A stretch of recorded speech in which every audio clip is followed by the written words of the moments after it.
Hey Pioneers, welcome to episode number 439. Today's episode, I have brought on Dr. Torrie, who is the doctor that I have been seeing for my detox protocol and walking through all of that. So if you have been listening to some of our updates, episode 434 was the first health update where I went over what my toxin results were.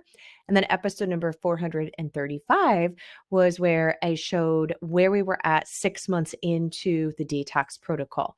And you guys had a ton of questions for Dr. Torrie.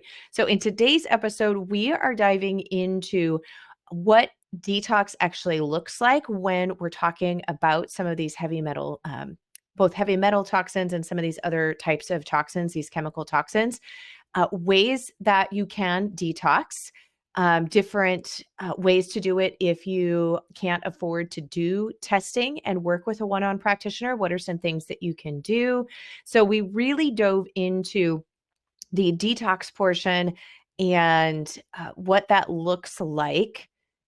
And then we will be having Dr. Torrie back on, which you'll hear as we get into the episode, to talk really more about the parasite side, because there's so much information regarding both of these that it's you really can't put both of them into one episode.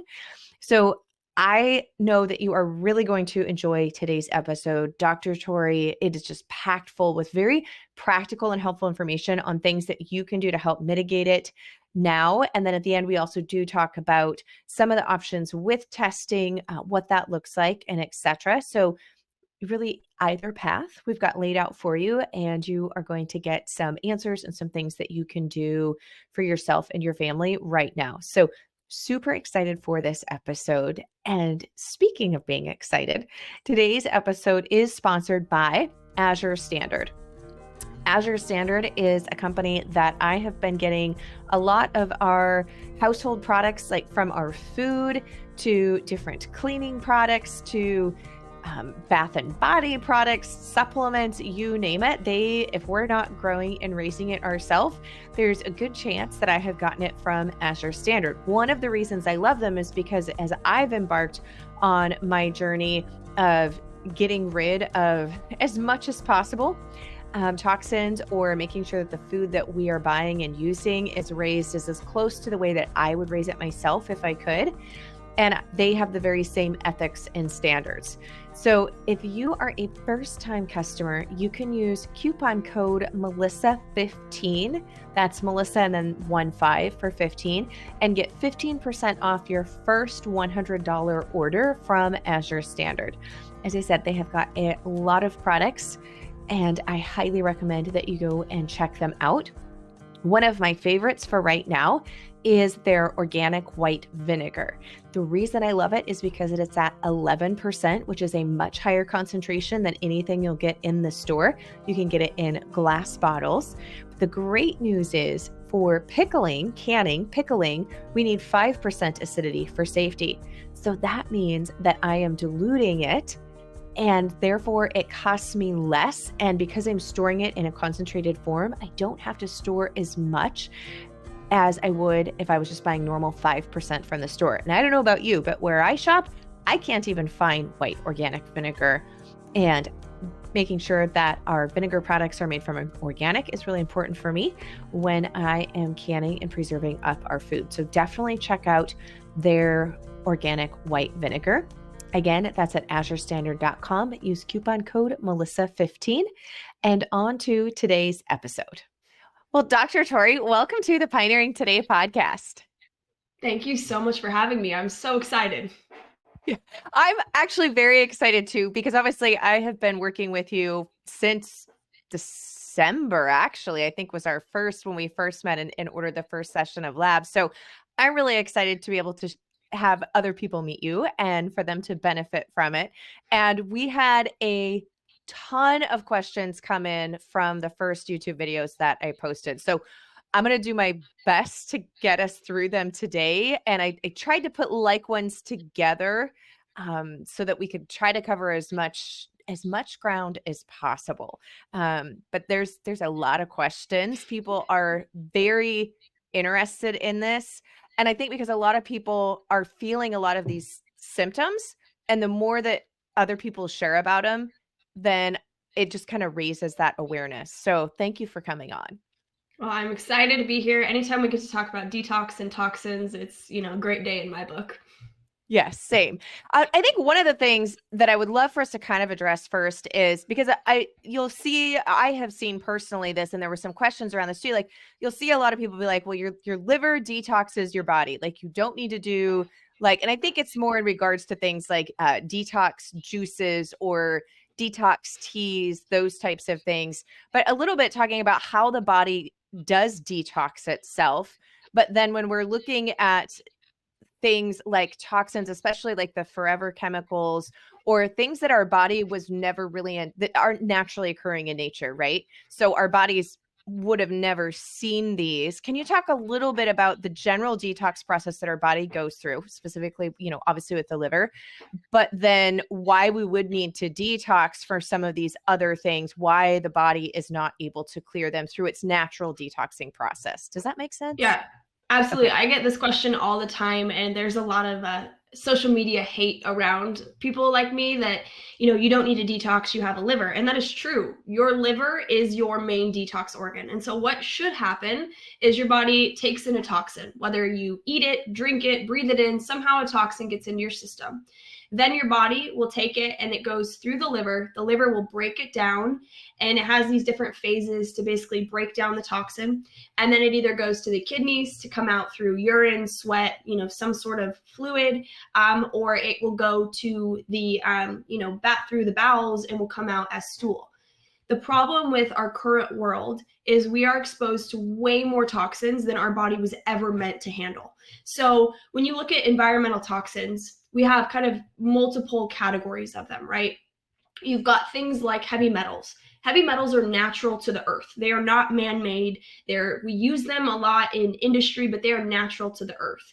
Then you have pure environmental toxins, and that encompasses like pesticides, plastics, the forever chemicals. Those are purely man-made. Our body is never would have expected that that's what we'd have to detox. And so when you have these toxins coming into your system, and for many people, it's hundreds, if not thousands a day coming into your system, your liver cannot keep up with that. So when the liver gets to a place of it's overwhelmed, it's burdened, what the body does is a really cool mechanism so that your liver didn't fail. Your body goes, all right, toxin, I'm going to store you, and I'm going to store you in a fat cell or a tissue cell, and I'll come back to you. And then what happens is the next day you get exposed to hundreds or thousands of toxins again. And so your body starts accumulating toxins in your tissues rather than moving them through your, through your normal detox processes. So then after months and years of toxic exposure, we have this really high toxic load in our body. And, this protection mechanism that we have to store toxins, it does help us, but it does end up backfiring on us because then we end up with, 25 toxins sitting in our system that need to be detoxed. And that's where a detox comes in, because we can target those toxins and use binders to pull them out and get them out of the body easily without the, body having to break them down on their own. So the detox just kind of forcefully pulls it rather than waiting on your body to have the capacity to do so. Okay. So I think also what would be good is, because we said that was mine. So anybody who's watching this is the follow-up and I've went through, one of my main indicators was the unexplainable weight gain. Like that was one of the drivers where I'm like, a lot of these things aren't making sense. But for me, that was kind of like the tipping point where I'm like, okay, I'm going to do some testing and try to find out what it is. But aside from the unexplainable weight gain, what are some other symptoms that you may have some of these high levels accumulated in the body? The symptoms are vast, right? It's not like, certain things you can point to, Like a very checklist. specific. Yeah. Yeah. It's not like, you've got thyroid symptoms and you go down the list and you're like, oh, that sounds like me. Toxins are tricky because it depends on what toxin you're dealing with. It depends on how much is there. And then they kind of find your body's weak spot. But as a rule of thumb, I would say the most common things I see are, the weight gain or inability to lose weight, brain fog, skin issues, inflammation. They might just look a little puffy or have that their body feels inflamed. Their gut might be a mess. Those guys are kind of, the ones I see across the board: fatigue, low energy, waking up exhausted. But the symptoms, the list goes on and on, unfortunately. Okay. So I do want to talk about the actual benefits of doing testing, and we'll totally address the elephant in the room, which is obviously cost associated with doing these types of tests. But first, is there, like, if we're looking to, without specific testing, knowing exactly what you're dealing with, but if you're like, I'm very suspectful, because I live in America, honestly, for most people, that I probably do have some high loads of toxins. As far as just like some general things that people can do, more lifestyle associated. So maybe that's some food swaps, maybe it's just some household items or those types of things. What's kind of your top general things that you can do to try to at least lower your toxin exposure by just some lifestyle principles?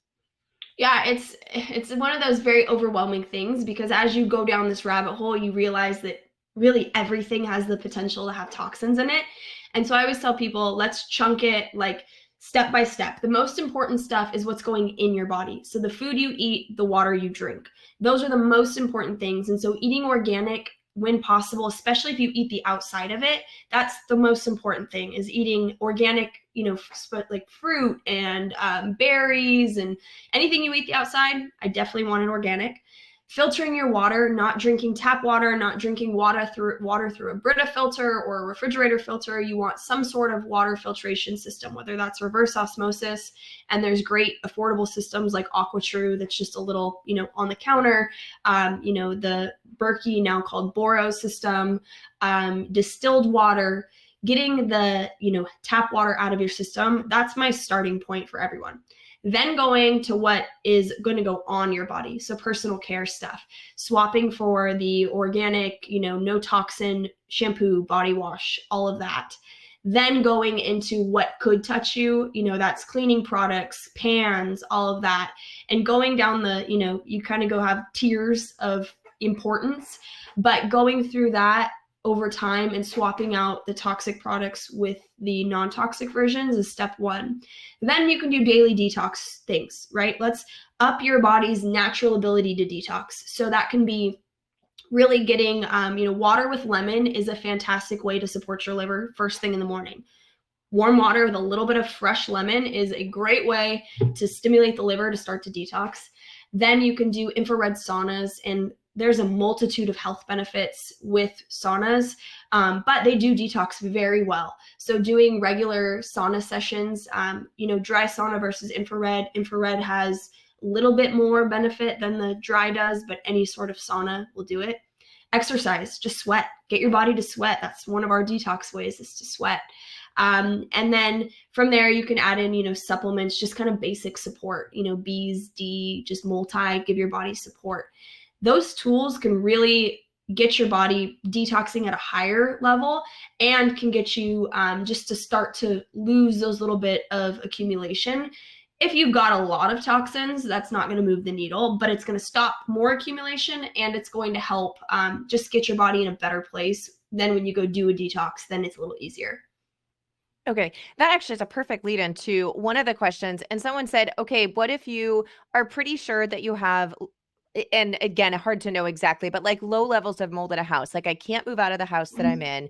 And even though I clean very frequently, like there's always like a little bit of mold around sweaty window panes, which I know as a kid growing up in a single wide trailer, like my mom was a fastidious housekeeper, but I swear she could, clean the windows every day. And it seems, like within a couple of days, you would see those little just, little mildewy type things on, because they were single pane windows, and they would sweat. And we lived here in the Pacific Northwest. So if you know that you are probably being exposed to a toxin on a daily basis, but you can't remove yourself from that situation, is doing like what you said, at least that's helping to support so that that's not accumulating. Yeah. Or at least like how to best help yourself when is it still worth it to do a detox when you know that you're still being exposed to the contaminant? Absolutely, because not everyone can move. And I've worked with clients that have big mold exposures and they can't move out and they can't remediate it right away. So no matter what the toxin is, you're better off to get the accumulated stuff out of your system. And then you can add in binders as more of a preventative to kind of grab anything that you're getting exposed to while you're still being exposed. So you can absolutely take that approach. And then there's little tools you can use. Say it's a mold exposure. Well, you could get, an air doctor or some sort of air purification system that will pull the mold out of the air. There's a company called Microbalance he has amazing essential oil products, but he has candles that you can burn and they kill mold spores in the air. So you can do little things to kind of offset it, and then do the big detox and then just stay on those binders and preventatively pull until you can get out of whatever the exposure is. Okay. And speaking of binders, because we actually had quite a few different questions come through about binders. And a lot of them was asking about activated charcoal. Like, is activated charcoal a binder that is going to bind to any of the toxins, or are there specific toxins that only, there's only certain binders that will bind to certain toxins? And then also like the long-term use, like would you use a binder, assuming we're exposed to a certain level of toxins like all the time in the US, would that be something long-term? Like you just kind of would stay on it indefinitely? And I know that's kind of a lot of things, but around the topic of binders and activated charcoal, and is activated charcoal really the only binder, or are there other binders, like kind of diving into that part of it? Yeah, so a binder is a term that we use of something that grabs something, right? So I have what I call kind of old school binders, and then these kind of technologically advanced binders. So activated charcoal, bentonite clay, zeolite clay, they're more of the old school guys, right? So imagine they're like hands. You put them into your body and they just grab. It's great for toxins floating around, but the problem with them is they grab minerals, food, medication, whatever is in your system, they'll grab. So for those, I do not like people being on them long term, because you can start getting into mineral deficiencies, you can start binding other things, so they're a little harder on the system. Then there's this new kind of new era of binders, and they're carbon-based. And so a carbon-based binder actually has the affinity to go in and out of cells. So it only will grab what it has the affinity for. So you can use a mold binder, a heavy metal binder, an environmental toxin binder, and it will only grab that. It won't grab food. I don't recommend anyone takes a binder next to medication. I don't recommend we play around with that at all. But you can put these binders with food, other supplements, and they're not going to pull. So that's where I lean that way. It's a little safer. It's a little easier on the body. And for me personally, I dealt with mold and high toxic load, and for me personally, I use a binder maybe once a week to kind of just bind anything I came in contact with. I use it at a very low dose, but I'm not using, I'm not staying on 5-7 days a week forever. I don't recommend anyone do that, but you can use it at a low dose as something preventatively. And then if you got exposed to mold, say you were at a hotel and it smelled moldy, then you could do a few days on the binder as well. But, the carbon binders are a little easier on the system, and then those bentonite clay, activated charcoal, those guys you definitely don't want to do long term. Okay, great. So there are specific binders, like you just said, really, there are specific ones to certain classes of whatever toxin load you may have. And so that's it, because a lot of people are saying, like, with the testing, that's kind of the benefit of having the testing, so that you know exactly which binders to match with which toxins you have, and also the levels. Because I'm assuming, depending on how high your levels, that's going to dictate your dosing, unable to pull those out. And absolutely, and give you a time length too. Because you might, if you're 30 times the limit, that's not going to be you pull it in a week. But if it's barely over, that's something that you're going to go, all right, it's going to be a very short little stent on this, and then we'll move on. But it gives you time, it gives you how much, and it gives you what to take, because you don't want to take a mold binder if you don't have any mold. You only have, environmental toxins. Yeah. And somebody asked how long the detox is. And just for sake of putting it here, and I'm like, that really depends on what your levels are and how you're responding, how heavy you can go without kind of crashing. So have you seen kind of a general, like, this is the shortest amount of time I've seen someone on a detox, and then, like, I guess, like, your worst case, like, this is the longest I've seen somebody on an active detox? Or is that just way too broad? I would say it's complicated, right? Because a lot of times you're dealing with those long cases, they've got everything stacked against them. So, I would say best case scenario, if for someone that has more than one, which to be honest, I don't really ever see someone that just has one toxin. But your average 4, 5, 6 toxins, it's probably 6 months, because you have to remember, you have to prep yourself, then you have to pull whatever you're pulling, and then you need to rebuild, right? You want to work on healing the gut, rebalancing everything. So best case scenario, 6 months. And that's kind of a moderate toxin load. Then for people, I would say your average higher toxic load is more like a year. It doesn't mean it takes that long to feel better, though. You start noticing usually in 60, 90 days, you're starting to go, oh, okay, my energy's a little better, maybe my skin's a little better. You're starting to see the light at the end of the tunnel, so it makes it a little easier to keep going. Yeah. And I would have to say that's how I feel, because like we're still very much in the full detox mode, but I did notice energy level, I would say within the probably the 2-month mark, I really felt like I'm like, oh, like, yeah. So unfortunately, I feel like I may be the year one with where we're at. I was 2, so when I had to detox myself, I was 2 years, but I had Lyme in there, so that's a whole nother beast. But it's just everyone's a little different. You've got genetics at play, right? How well does someone genetically detox? You've got toxins, and certain things detox faster than others, and there's so many factors, so it's hard to give a range. Yeah. So I'm guessing, because I did have people ask specifically about children detoxing. If the elderly, there was a couple of people who commented that they were like in their 70s and 80s, like would it still be beneficial to do a detox? So the older you are, I'm assuming you would have more accumulation, but then I'm like, well, I don't know, there wasn't as many things around in the earlier part of their lifespan. But with the age, like how does that impact it? Is it usually just take longer to detox the older you are, or not? It does. Kids are amazingly fast. I always am shocked at how fast kids can pull things out of their systems. And so usually the young ones, they're at a very, very short little detox. We just use everything at really, really small amounts. They don't need, big doses of supplements. You just kind of give little bits. And a lot of times all you have to do is really prep their body, and they detox very well on their own. They don't have years of, damage to their bodies.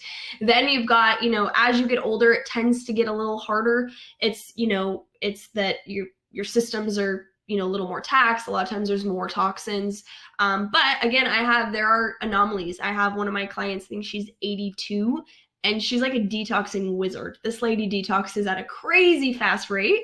So it's to say everyone's a little different. I don't know, always age plays a big role in terms of getting older. Okay. And then with breastfeeding and detoxing, are there general guidelines? Is it like, no, wait until you're done breastfeeding, or is it toxin specific, whether or not it would come out in the breast milk? I err on the side of caution, and I know I always just kind of, for me, no detox when pregnant or when breastfeeding. What we don't want to do is start pushing those toxins that are sitting in your cells out. So for me, what I say is let's just support your body, right? Those things we mentioned before, just kind of supporting a normal, healthy baseline. But I wait until they're done breastfeeding just to err on the side of caution. Okay. And then we have a couple of of specific questions for some of it is cookware, and that is food grade silicone actually safe? Like, would that be something that you would feel comfortable using in your kitchen? Do you use silicone in your own kitchen? I don't, but actually it's funny. I've had this question like 2 or 3 times this week. You have to look at everything. You have to kind of weigh the risk and the benefit. That's kind of how I look at everything. And for me, there's toxins that I am like, I don't need that. So it's a no-go for me. But, a lot of people, it's what is your alternative? Is the alternative worse? And a lot of times they're making, I think it's usually bread and stuff is what I've been asked this week. Is the alternative worse? And then if it means that the alternative's worse, maybe a little bit here and there is fine. I'm not a huge silicone person at all. We don't use it at all. But I have given a few clients to go ahead because the alternative was way worse. So you have to look at it as, okay, I want to do this. I want to make X. What are my options? And just go with the safest one for you. Okay. How about ionic foot detoxes? Those machines. Mm-hmm. Do those have true benefit or not? So do you think? there's not a ton of research on them, but I have seen I don't use them personally, but I have seen clients who have, especially with kids and, kids that they don't really want to do big detoxes. I've seen huge symptom improvement from them. I would say the Okay. research that I have seen, there's not a lot of it that really backs it. So for me, it's just an additional thing. They're kind of expensive, so I don't have one personally, but I have seen clients get amazing results from them. So if someone has them, use it, use it. There's no harm to it, but I don't know. The research is there to really prove that they pull these, especially environmental toxins and all of that. Okay. Um, this one is specific to BPA and the forever chemicals, and microplastics. So is BPA considered a microplastic, or is microplastics like a whole separate thing? So microplastics are really referring to any plastic. And so the Okay. problem with microplastics is that we've used as a society so many plastics that now the remnants of these plastics are everywhere. BPA is one of the main chemicals in plastic. So, and the thing with BPA is a bisphenol. Bisphenol A is what BPA is. Then there's this marketing thing of bisphenol free or BPA free, but what they don't tell you is they just use another type of bisphenol with the same health effects. So, BPA, whether it's BPA, BPF, BPS, whatever the bisphenol is, likely all the plastics have that because it's what keeps the strength and the integrity of the plastic. So, BPA is one of the highest toxins I see across the board. And I would say it's definitely probably part of the microplastics because it's just microplastics are everywhere. Okay.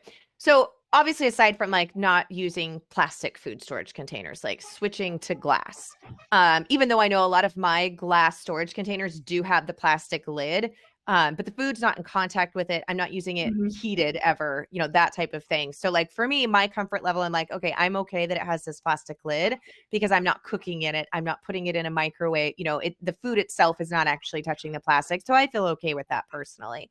Yeah.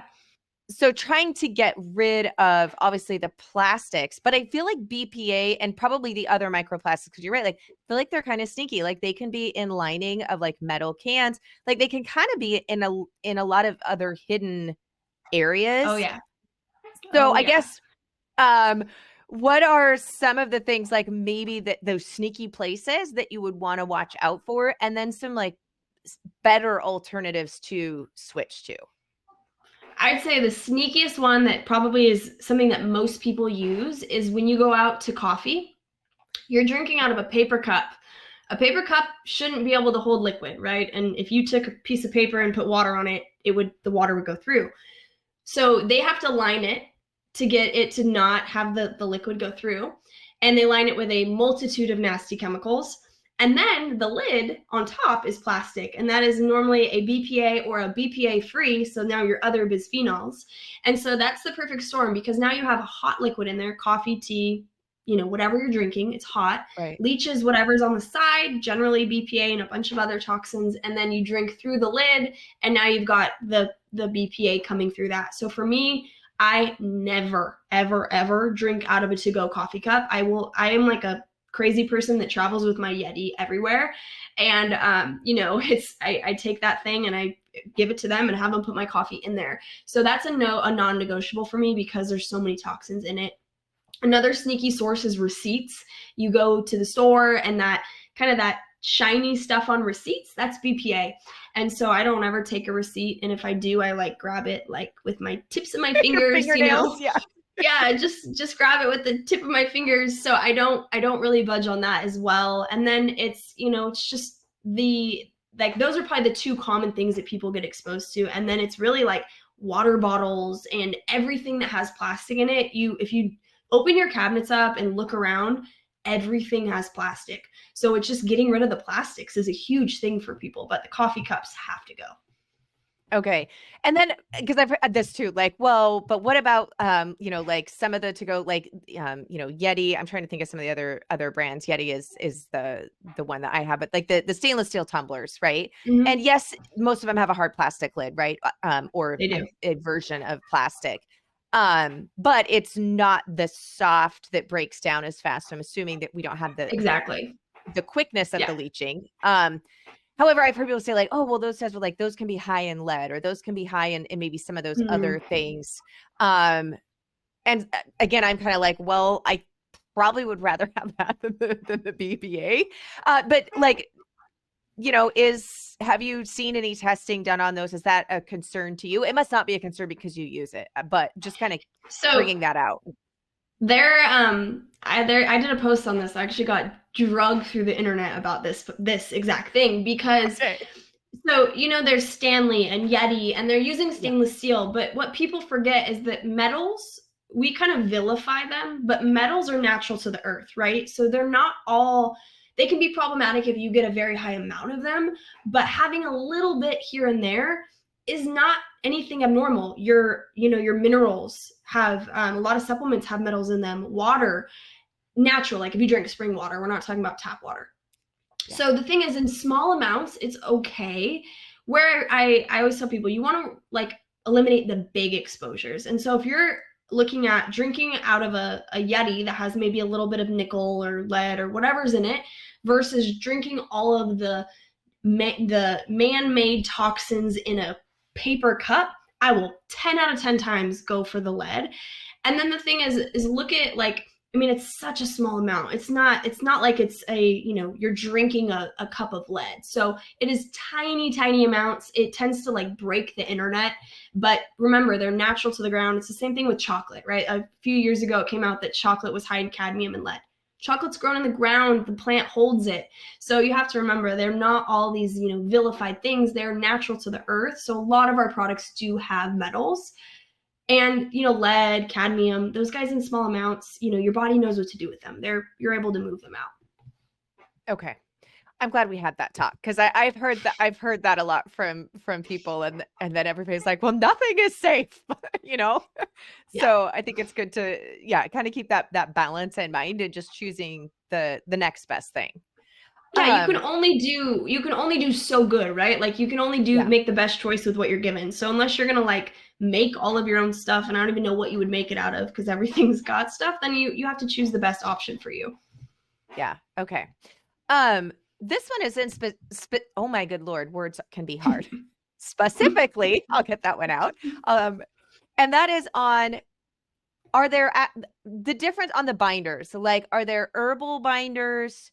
This question is, are there herbal binders for removing the MRI contrast? Because a lot of people have actually had MRIs, and I had one, and that was one of the levels. So is there anything you can do without having, the testing done and that type of thing? Are there any kind of general classes that you could take that would be safe to help the body specifically remove, I think it's the gladinium. I'm sure I mispronounced it. The MRI Gadolinium. dye. Yeah.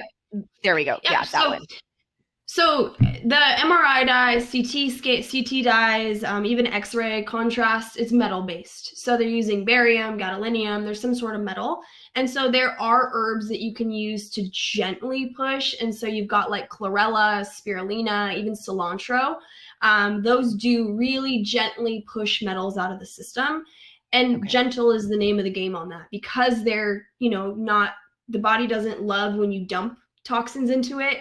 Slow and steady. So don't go, I've seen people do crazy things. Don't go like chugging chlorella every single day. It's small amounts of it. Just kind of add it into your daily routine, throw it in your smoothie or something, and just little bits at a time. And then your body will just slowly get rid of it.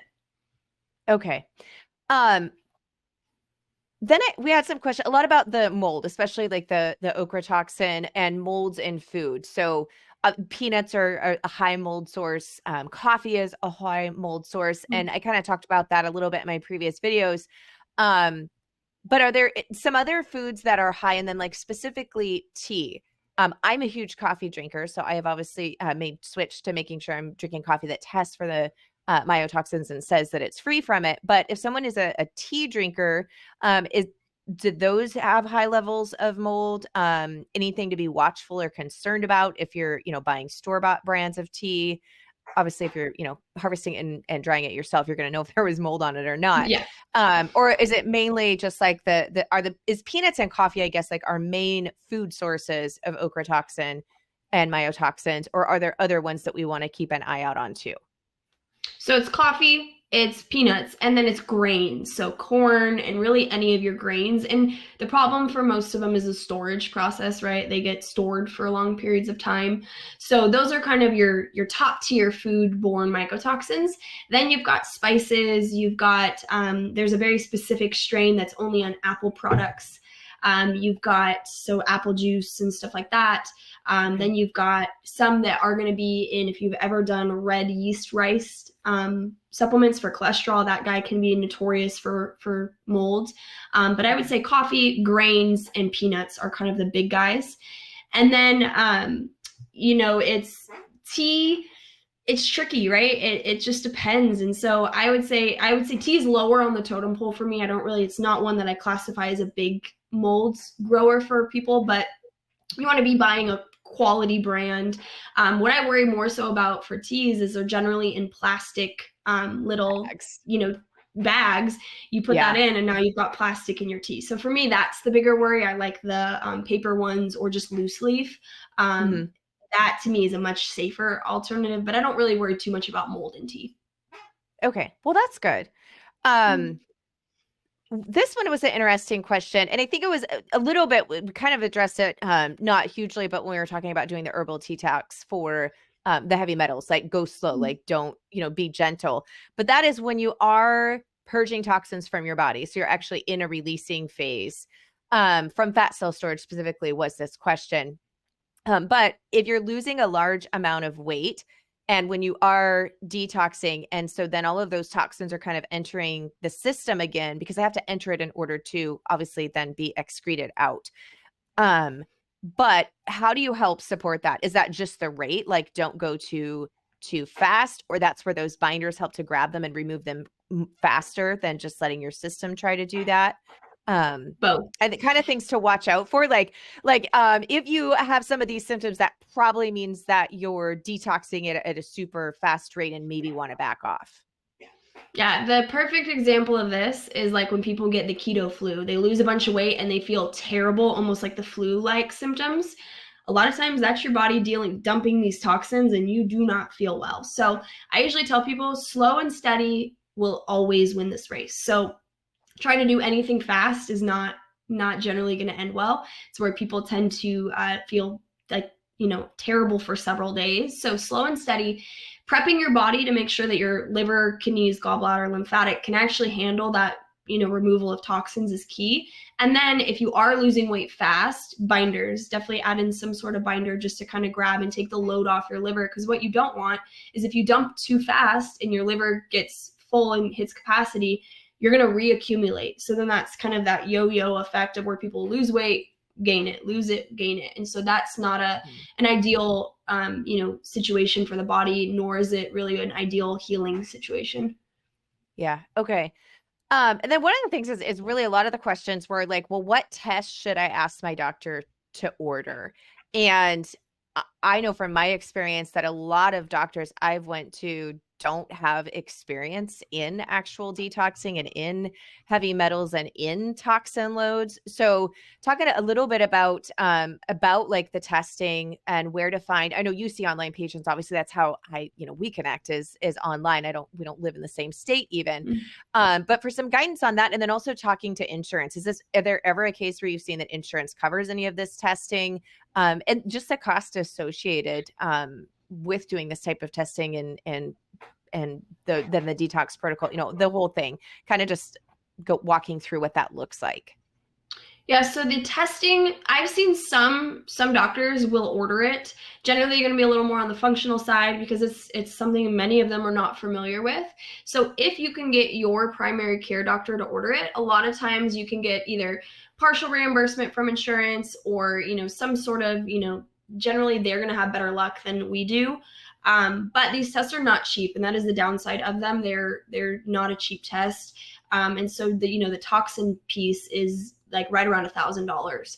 And it's a comprehensive lab, but these labs, they're very specialized. They're not a cheap test. And then you add in a stool test and it's around $1,700. So the labs are amazing, but they are not cheap. That is one of the things. And I hope as the field grows, you'll get some new labs in there that can bring the cost down. But from what I understand, it is an expensive test for them to run as well. So that is the downside, is, no insurance, you're paying out of pocket. But the way I always look at it and is kind of for me, it's a peace of mind of I'm spending the money now for my health later. If I can prevent any of the things that are associated with these toxins later on the road, it's worth it. But talk to your primary care doctor and see if you can get them to run a mycotoxin test. There's different types of them. You want a urine mycotoxin test to see what's actually in your system. The alternative is blood. Blood just means, have you ever been exposed? Doesn't really help us, right? Everyone's been exposed to mold in their life. We want to know what's actually sitting in your system. That gives us an idea, because some people get exposed to mold and they detox it, so it's not a big deal. So urine mycotoxin test, then a heavy metals test, and there's different ways to do it. I prefer urine because it's the safest. There is blood, but generally for blood you need to do a chelation. So basically they push it out of your system ahead of time and then take your blood. Okay. If you've got a lot of metals, a lot of people do not feel well. And I've worked with a lot of clients that was kind of the tipping point, and then their health crashed after that. So I like urine as well, just to see what's in the system. Sometimes you don't, if it's really buried, sometimes down the road, you'll find a new metal it's always been there. It just was kind of hiding. But for me, it's the safest option. We're not dumping anything into your system. And then there's the environmental toxin test, and there's only urine right now. So you don't have to worry about asking for anything else. There's only urine. So that's the urine test. It's generally all done clumped together, so it's a small amount of urine. So ideally that would be what you get your doctor to order. And if you can get the insurance to pay for it, that would be even better. Okay. And then last up, and I know we don't even have time to dive into the parasite side, so we'll have to come back on for that one, because I find that one just as fascinating as that, maybe even a little bit more so. I feel like it's probably talked about less actually, even than toxin load and detoxing. But in reference to family. So obviously I've done the testing and the lab testing. My kids and my husband have not. Are there general assumptions that well, if you're this and, y'all are eating essentially the same food and everything, that they probably have the same things? Or, and I would probably say more the children than your spouse, because your spouse had a totally different childhood exposure rate, most likely. But kind of talk about that. Do you recommend everybody in the family get tested, or maybe just do some general, or some of the overall general detoxing for the other people? Or how does that go? Or is it just family dependent? It's dependent, and it's cool because I get to run a lot of labs and a lot of families. And so, you'd always assume everyone's exposures would be the same, and a lot of times they're not, right? So you have kind of you've got mom and dad that they have two different, lives before they met. And so a lot of times we have toxins from from the beginning of our lives, or even passed down from mom. So you've got that. So a lot of times you'll see spouses that have completely, separate toxin loads, which is always interesting. And then you'll see kind of a few overlap. Then the overlap, if there is overlap, then you can assume, okay, that's something environmental. That's something that you guys have been exposed to together. And then maybe the kids are there. So I ideally like to see one kid if possible, because then we can go, okay, we've kind of got, we've got a few people in here. We can see what overlap is. But usually with kids, if they're not tested, I just recommend supporting basic detox, getting them on some baseline supplements. And then we can add in a little bit of a binder, but nothing crazy. I don't like to blindly add in things with, especially little ones. If they're a little older, teenagers and stuff, you can kind of go at it like they're adults. But then, a lot of times I'll run spouses through it, because the average person, by the time you're in your 30s, 40s, 50s, you've got enough toxins in there that everyone can benefit from it. So if I've seen one person's toxin panel, I generally can kind of make some assumptions in there and go, okay, just follow this as well. And we know that, both people can benefit. If then something like a symptom pops up for the other person, then I usually say, let's dive into additional testing. But it's tricky, because I wish everyone in that same house had all the same toxins. It would be so much easier, but unfortunately that is not the case.